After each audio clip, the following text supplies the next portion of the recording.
नमस्कार, दिन भर की बड़ी खबरों में आपका स्वागत है। मैं हूं आपके साथ सृष्टि। आज इस बुलेटिन में बात होगी बैंक और उद्योग की परेशानी की, पीएम केयर्स फंड में हो रही हेराफेरी की, जानेंगे कि राफेल को लेकर राहुल गांधी ने केंद्र सरकार को कैसे घेरा और बिहार में बीजेपी को क्यों फायदा पहुंचा रहा है चुनाव आयोग। साथ ही इस बुलेटिन में बात होगी सिंधिया के समर्थकों से क्यों परेशान हो सकती है बीजेपी, और आखिर में बात नीट और जी की परीक्षाओं पर सरकार के फैसले की। लेकिन उससे पहले एक नजर डालते हैं सुर्खियों पर। यूपी विधानसभा में मानसून सत्र के अंतिम दिन भी जमकर मचा हंगामा। हंगामे के बीच 28 महत्वपूर्ण विधेयक हुए पारित। विधानसभा की कार्यवाही अनिश्चितकाल के लिए स्थगित। यूपी बीजेपी प्रदेश अध्यक्ष स्वतंत्र देव सिंह ने अपनी नई टीम का किया ऐलान। नई टीम में 16 प्रदेश उपाध्यक्ष, 7 प्रदेश महामंत्री बनाए गए। बीजेपी के राष्ट्रीय अध्यक्ष जेपी नड्डा की सहमति के बाद नई टीम का किया गया ऐलान। सेवानिवृत्त पूर्व वित्त सचिव राजीव कुमार को मिली नई जिम्मेदारी। अब देश के नए चुनाव आयुक्त होंगे राजीव कुमार। 1984 बैच के आईएएस अधिकारी हैं राजीव कुमार। दिल्ली में बिजली मंत्रालय ने बिजली उत्पादक और वितरण कंपनियों को दी सलाह। देरी से भुगतान पर अधिकतम 12% अधिभार लगाएं बिजली उत्पादक कंपनियां। स्वास्थ्य मुसीबत को देखते हुए मंत्रालय ने दिए आदेश। सुर्खियों के बाद अब बात आज की सबसे बड़ी खबर की। स्वास्थ्य मुसीबत से देश के हर सेक्टर को नुकसान पहुंचा है। बड़े उद्योगों के पास ज्यादा संसाधन होते हैं, इसलिए जैसे ही अनलॉक की प्रक्रिया शुरू हुई वहां कामकाज पटरी पर आता हुआ दिखाई दिया। लेकिन माइक्रो, स्मॉल और मीडियम एंटरप्राइजेज यानी एमएसएमई सेक्टर इससे उबर नहीं पा रहा है, जिसे जरूरत है आर्थिक मदद की, जो बैंकों से मिल सकती है। मदद सीधे तौर पर सरकार भी कर सकती है, लेकिन बैंकों की हालत तो खुद ही खराब है और सरकार मदद करती दिख नहीं रही है। एक रिपोर्ट में बताया गया है कि बैंकों को भी 2,01,000 करोड़ रुपए की जरूरत है। बैंक मदद के लिए सरकार की ओर देख रहे हैं और इसी खबर पर चर्चा के लिए हमारे साथ जुड़ेंगे राजीव जी। महामारी के दौर ने देश के हर सेक्टर को झटका दिया है। ऑटोमोबाइल, फूड, पर्यटन, हर क्षेत्र को लेकर नुकसान हो रहा है। वहीं बैंकिंग और एमएसएमई सेक्टर के खराब हालात ने इस परेशानी को और बढ़ा दिया है। किसी भी सेक्टर को सरकार मुसीबत से बाहर नहीं निकाल पा रही है। यह हालात अब सभी के लिए चिंता का सबब बन गए हैं। हर कोई कह रहा है कुछ तो करो सरकार, कंपनियों और बैंकों को बेचने की बजाय उनकी स्थिति सुधारो सरकार। अब मूडीज इन्वेस्टर सर्विस ने भी सरकार को यही सलाह दी है। मूडीज ने कहा कि कमजोर पूंजीगत भंडार को देखते हुए सरकारी बैंकों को 2 साल में 2,10 करोड़ रुपए तक बाहरी पूंजी की जरूरत होगी। इसके लिए सरकारी समर्थन सबसे अधिक भरोसेमंद स्रोत होगा। मूडीज की उपाध्यक्ष अलका अमरासू ने कहा कि भारत की अर्थव्यवस्था में 2020 से 21 के दौरान तेजी से गिरावट आएगी।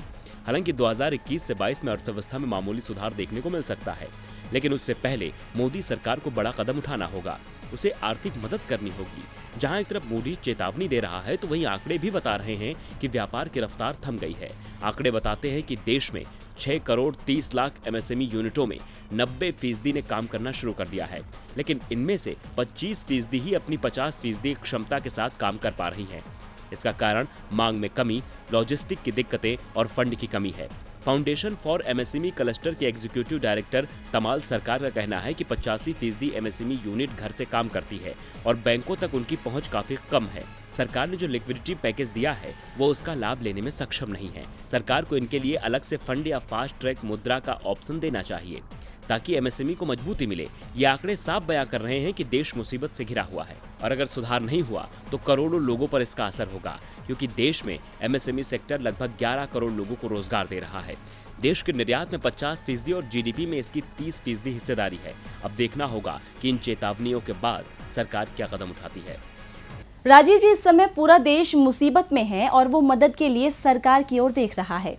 20 लाख करोड़ का राहत पैकेज भी बड़ा असर नहीं कर पाया है। उम्मीद थी कि केंद्र सरकार जनता को राहत देने के लिए कोई और घोषणा करेगी।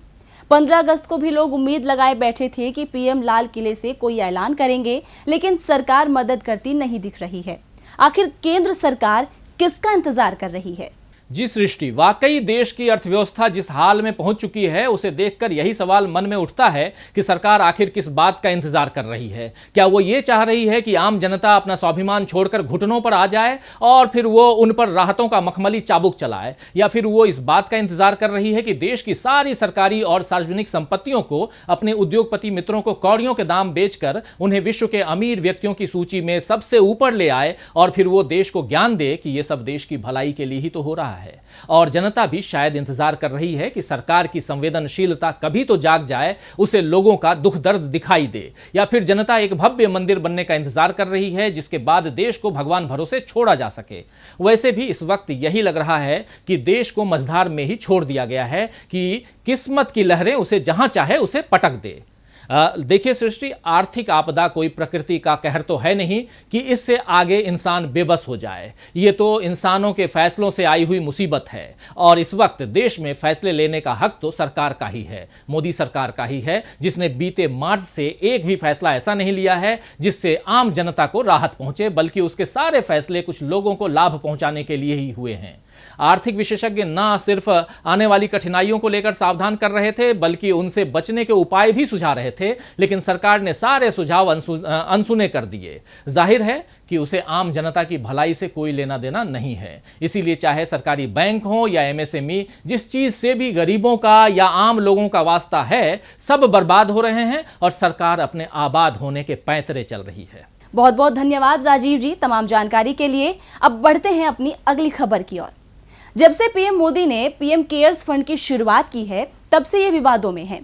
कांग्रेस इस पर लगातार सवाल उठा रही है और आज भी कांग्रेस के पीएम केयर्स फंड को लेकर सवालों की बौछार की है, जिससे सत्तारूढ़ पार्टी का तिलमिलाना तय है। एक रिपोर्ट देखिए। पीएम केयर्स फंड को लेकर बीजेपी दावा कर रही है इससे जनता का भला होगा, ये पैसा गरीबों के काम आएगा। जब भी सरकार ये दावा करती है तो सवाल उठता है कि कितना पैसा कब कहां कैसे खर्च हुआ, लेकिन जब ये सवाल उठाया जाता है तो जवाब कुछ नहीं मिलता, उल्टा विपक्ष को गलत ठहरा दिया जाता है, जिसे लेकर कांग्रेस प्रवक्ता रणदीप सुरजेवाला ने मोदी सरकार को जमकर घेरा है। उन्होंने एक खबर का हवाला देते हुए पीएम केयर्स फंड पर सवाल खड़े किए हैं। सुरजेवाला ने कहा कि पीएम केयर्स फंड पर प्रश्न पूछना राष्ट्र विरोधी है। तंज भरे ट्वीट में सुरजेवाला ने कहा कि सार्वजनिक धन से खरीदे गए वेंटिलेटर विफल हो रहे हैं और अग्रिम भुगतान करोड़ों में किया जा रहा है। वहीं सुप्रीम कोर्ट ने भी सीएजी ऑडिट के लिए नहीं कहा है। सुरजेवाला ने कहा कि कई नेताओं ने कहा है कि मोदी सरकार जनता को बेवकूफ बनाने का काम कर रही है, सरकार को फंड के बारे में जानकारी देनी चाहिए। कांग्रेस ने ये सवाल उस वक्त में उठाए हैं जब फंड को एनडीआरएफ में ट्रांसफर करने का आदेश देने से सुप्रीम कोर्ट ने इनकार कर दिया था। सुप्रीम कोर्ट ने अपने फैसले में कहा था कि पीएम केयर्स फंड भी चैरिटी फंड ही है, कोई भी व्यक्ति या संस्था एनडीआरएफ में रकम दान कर सकता है। सुनवाई के दौरान केंद्र सरकार ने सुप्रीम कोर्ट में पीएम केयर्स फंड का बचाव भी किया था। इसे लेकर भी कांग्रेस ने मोदी सरकार को जमकर आड़े हाथों लिया था और अब पार्टी की ओर से घेराबंदी का सिलसिला जारी है। ऐसे में सवाल उठता है, क्या वाकई फंड में हो रही है कोई हेराफेरी? प्रधानमंत्री राहत कोष होने के बावजूद सरकार ने पीएम केयर्स फंड बनाया और जब से ये बना है तब से ही ये सवालों के घेरे में है। वहीं एक और मामला जो डील के साथ ही सवालों में घिरा हुआ है वो है रफाल की खरीद। एक बार फिर इसे लेकर मामला गर्मा गया है। दरअसल कांग्रेस के पूर्व अध्यक्ष राहुल गांधी ने रफाल को लेकर रिश्वत की बात तो पहले ही कही थी, लेकिन अब राहुल ने एक ऐसी बात बोल दी है जिससे फिर मोदी सरकार शक के घेरे में आ सकती है। तो क्या कुछ कहा है राहुल ने, इस रिपोर्ट में देखिए। कांग्रेस के पूर्व अध्यक्ष राहुल गांधी ने एक बार फिर मोदी सरकार को घेरा है। दरअसल इस बार राहुल ने अर्थव्यवस्था, बेरोजगारी, महामारी का नहीं बल्कि रफाल का मुद्दा उठाया है। रफाल के मुद्दे पर राहुल गांधी पहले भी मोदी सरकार को घेरते रहे हैं और अब राहुल ने इसे लेकर ट्वीट कर मोदी सरकार पर बड़ा आरोप लगाया है। साथ ही राहुल ने महात्मा गांधी का एक कथन भी लिखा है। आपको बता दें कि राहुल ने ट्विटर पर जो रिपोर्ट शेयर की है उसमें कहा गया है कि रक्षा मंत्रालय ने रफाल डील से जुड़ी किसी भी तरह की जानकारी सीएजी को देने से मना कर दिया है। राहुल ने ट्वीट में लिखा, रफाल के लिए भारत के खजाने से पैसा चुराया गया, सच एक है, रास्ते कई हैं। आपको बता दें कि ये कोई पहली बार नहीं है जब रफाल को लेकर राहुल ने अपनी आवाज बुलंद की हो। इससे पहले भी राहुल ने मोदी सरकार पर इस सौदे में रिश्वत के आरोप लगाए थे। दरअसल सुप्रीम कोर्ट ने 59,000 करोड़ रुपए में 36 रफाल विमान की खरीद के मामले में अदालत की निगरानी में जांच की मांग करने वाली जनहित याचिकाओं को दिसंबर 2018 में खारिज कर दिया था। साथ ही कहा था कि उसे इसमें कुछ गलत नजर नहीं आया। हालांकि इसके बाद भी सियासी पारा जोरों से गरमाया। तत्कालीन कांग्रेस अध्यक्ष राहुल गांधी ने 2019 के लोकसभा चुनाव में रफाल सौदे में रिश्वत के आरोप लगाए थे और इसे चुनावी मुद्दा बनाया था। आपको बता दें कि एनडीए सरकार ने 23 सितंबर 2016 को फ्रांस से 36 रफाल विमान खरीदने के लिए 59,000 करोड़ रुपए का सौदा किया था। रफाल हो या कुछ और, राहुल गांधी सरकार को लगातार घेर रहे हैं। केंद्र सरकार पर अपने करीबियों को फायदा पहुंचाने पर सवाल भी उठ रहे हैं। दूसरी ओर चुनाव आयोग पर उंगली उठ रही है कि वो केंद्र की सत्ता पर काबिज बीजेपी को फायदा पहुंचाने की कोशिश कर रहा है। दरअसल बिहार विधानसभा चुनाव को लेकर चुनाव आयोग ने गाइडलाइन जारी की है। कई राज्यों में लोकसभा और विधानसभा की सीटों पर उपचुनाव भी होने हैं। अब चुनाव आयोग की गाइडलाइन पर सियासत गर्म हो गई है। कांग्रेस ने तो आयोग की घोषणा के बाद बीजेपी को भी घेर लिया है। साथ ही इशारों इशारों में चुनाव आयोग और बीजेपी के बीच साठगांठ की बात भी कही है। देखिए हमारी ये रिपोर्ट। चुनाव आयोग और बीजेपी के बीच अक्सर साठगांठ का आरोप लगाया जाता है। कर्नाटक, दिल्ली, महाराष्ट्र चुनाव के वक्त भी तारीखों को लेकर आयोग पर सवाल उठे थे और अब बिहार में तो तारीखों का ऐलान भी नहीं हुआ, केवल गाइडलाइन ही जारी की गई है, उस पर ही बवाल शुरू हो गया है। कांग्रेस ने आयोग के ऐलान को सीधा सीधा बीजेपी को फायदा पहुंचाने वाला करार दिया है। पार्टी ने कहा कि निष्पक्ष, पारदर्शी और स्वतंत्र चुनाव संपन्न होना संभव नहीं है। कांग्रेस महासचिव केसी वेणुगोपाल ने कहा कि आयोग को महामारी के दौरान चुनाव कराने के लिए जो सुझाव कांग्रेस और अन्य विपक्षी दलों ने दिए हैं, उनका समावेश इन दिशा निर्देशों में नहीं किया गया है और ऐसा करना लोकतंत्र के लिए अच्छा नहीं है। उन्होंने कहा कि चुनाव आयोग के नए दिशा निर्देश निष्पक्ष, स्वतंत्र और पारदर्शी चुनाव के लिए पर्याप्त नहीं है और इसमें सत्ताधारी दल को लाभ पहुंचाने की कवायद की गई है। कांग्रेस नेता ने कहा कि ईवीएम से चुनाव नहीं कराने की सलाह को खारिज किया गया है। बहुत बड़ी आबादी मतदान में हिस्सा लेगी और इन मशीनों का इस्तेमाल करेगी, जिनसे बीमारी फैल सकती है। इसका ख्याल चुनाव आयोग ने नहीं रखा है। उसने केवल बीजेपी को फायदा पहुंचाने का काम किया है। ये कोई पहली बार नहीं है जब कांग्रेस ने आयोग के फैसले की मुखालफत की हो। इससे पहले भी कई बार पार्टी आवाज उठा चुकी है, लेकिन अब तो बिहार में चुनाव के ऐलान से पहले ही बवाल खड़ा हो गया है। अब देखना होगा कि ये आगे कितना बढ़ता है। चुनाव का समय जैसे जैसे नजदीक आता है, वैसे ही विरोधियों को घेरने की कोशिश सभी राजनीतिक दल करते ही रहते हैं। सभी दलों की रणनीति चुनाव में किसी भी तरह जीत हासिल करने पर टिकी होती है। बिहार में विधानसभा चुनाव है तो मध्य प्रदेश में भी 27 विधानसभा सीटों पर उपचुनाव होने हैं, जो राज्य की शिवराज सरकार का भविष्य तय करेंगे। क्योंकि चुनावी बाजी जिस ओर जाएगी, मध्य प्रदेश की सत्ता भी उधर ही चली जाएगी। इसे लेकर बीजेपी और कांग्रेस अपनी रणनीति बनाने में जुटे हैं। तो कैसी चल रही है दोनों दलों की तैयारियां, इस रिपोर्ट में देखिए।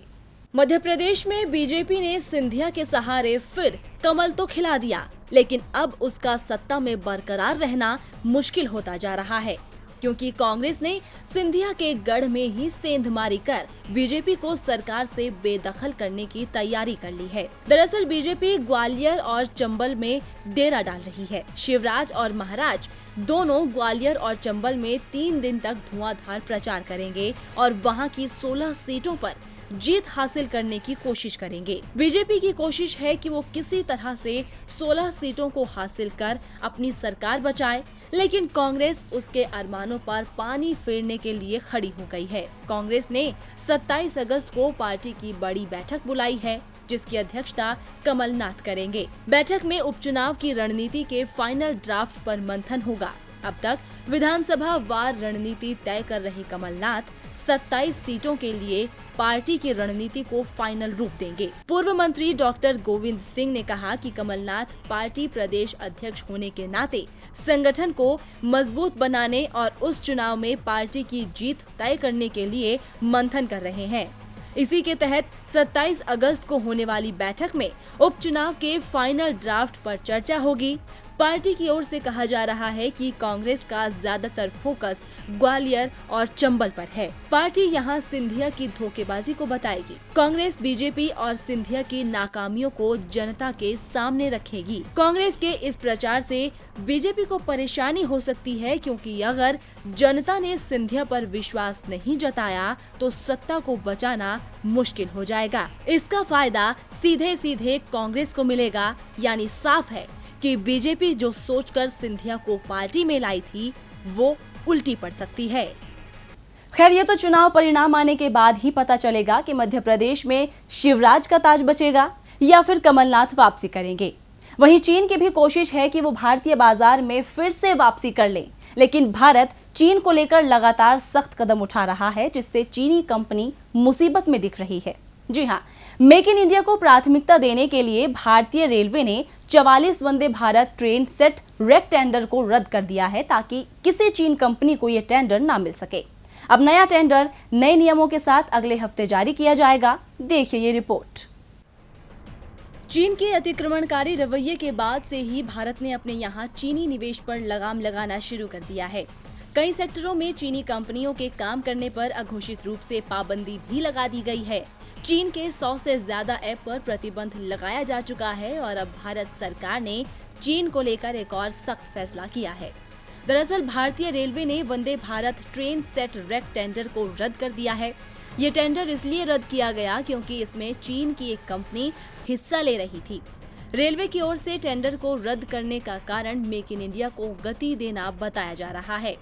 अब इसके लिए नए सिरे से टेंडर मंगाए जाएंगे और इसके लिए नए नियम भी बनाए जाएंगे। नए नियमों में कोई चाइनीज कंपनी बोली नहीं लगा पाएगी। यहाँ तक कोई भी चीनी कंपनी जो भारतीय कंपनियों के जॉइंट वेंचर में है वो भी बिड नहीं कर पाएगी। नए टेंडर के नियम फिलहाल वंदे भारत एक्सप्रेस के 44 नई ट्रेन सेट बनाने के टेंडर पर ही लागू होगा। आपको बता दें कि भारतीय रेलवे के लिए वंदे भारत एक्सप्रेस यानी सेमी हाई स्पीड ट्रेन एक बड़ा सपना है और रेलवे की ओर से वंदे भारत ट्रेन रेक टेंडर निकाला था। रेलवे को उम्मीद थी कि इस टेंडर में दुनिया की तमाम बड़ी कंपनियां हिस्सा लेंगी, जिससे ट्रेन की क्वालिटी और बेहतर हो सकेगी। इसीलिए रेलवे ने इसका ग्लोबल टेंडर निकाला, लेकिन टेंडर में बचत की गुंजाइश कम देखकर चीन के अलावा किसी कंपनी ने हिस्सा नहीं लिया। CRRC ही एकमात्र विदेश कंपनी थी जिसने टेंडर में हिस्सा लिया था।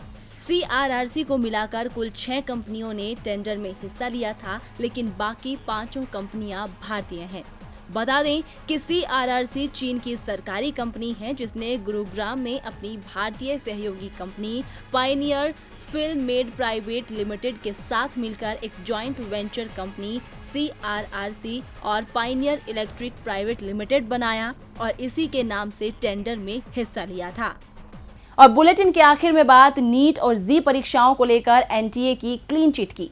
स्वास्थ्य हालात को लेकर सुप्रीम कोर्ट ने हाल ही में परीक्षाओं को स्थगित न करने का फैसला सुनाया था और छात्रों में इस फैसले को लेकर नाराजगी देखने को मिली, जिसके बाद ऐसी खबरें आई कि छात्रों की नाराजगी को देखते हुए परीक्षाएं स्थगित कर दी जाएंगी। लेकिन अब NTA यानी नेशनल टेस्टिंग एजेंसी ने साफ कर दिया है कि निर्धारित समय पर ही परीक्षाएं की जाएंगी। एक रिपोर्ट देखिए। महामारी के बीच परीक्षाओं के आयोजन का मुद्दा जोरों पर है, खासकर मेडिकल प्रवेश परीक्षा यानी नीट और इंजीनियरिंग प्रवेश परीक्षा यानी JEE की परीक्षाओं को लेकर। दरअसल सुप्रीम कोर्ट के फैसले के बाद सोशल मीडिया पर छात्रों की नाराजगी जमकर देखने को मिल रही है। कल तक खबर थी कि शायद परीक्षाएं स्थगित कर दी जाएंगी, लेकिन इस मामले में अब नेशनल टेस्टिंग एजेंसी ने स्पष्ट रूप से कह दिया है कि परीक्षाओं का आयोजन तय समय पर ही किया जाएगा। यानी नीट की परीक्षा 13 सितंबर को आयोजित की जाएगी, जबकि JEE की परीक्षाओं का आयोजन 1 से 6 सितंबर के बीच किया जाएगा। NTA का कहना है कि सुप्रीम कोर्ट में परीक्षाओं को स्थगित करने की मांग को लेकर निरस्त की गई याचिकाओं के बाद अब परीक्षाएं स्थगित करने का कोई कारण नहीं है। NTA ने बताया कि सुप्रीम कोर्ट ने अपने फैसले में कहा है कि हम मानते हैं कि महामारी चल रही है, लेकिन कुल मिलाकर जीवन चलता रहेगा। छात्रों का भविष्य अधर में नहीं लटकाया जा सकता और न ही एक शैक्षिक सत्र को बर्बाद किया जा सकता है। NTA के इस बयान से ये बिल्कुल साफ है कि अब एहतियात बरतते हुए परीक्षाएं होंगी और इन्हें स्थगित नहीं किया जाएगा। इससे पहले सरकारी सूत्रों ने भी संकेत दिया था कि परीक्षा विस्तृत व्यवस्था के साथ निर्धारित की जा सकती है। इसके अलावा महामारी के मद्देनजर उम्मीदवारों की सुविधा के लिए एनटीए ने जेईई मेन के उम्मीदवारों को अपने परीक्षा केंद्र को 5 बार बदलने का विकल्प दिया है और 63,931 उम्मीदवारों ने इसका लाभ भी उठाया है। इसी तरह का विकल्प नीट के उम्मीदवारों को भी दिया गया है और उनमें से लगभग 95,000 ने इसका लाभ उठाया है। खैर, अब परीक्षाएं तो निर्धारित समय पर आयोजित हो रही हैं, लेकिन देखना होगा कि महामारी के मद्देनजर परीक्षाओं को लेकर क्या कुछ तैयारियां की जाती हैं। दिन भर की बड़ी खबरों में बस इतना ही। देखते रहिए डीबी लाइव। नमस्कार।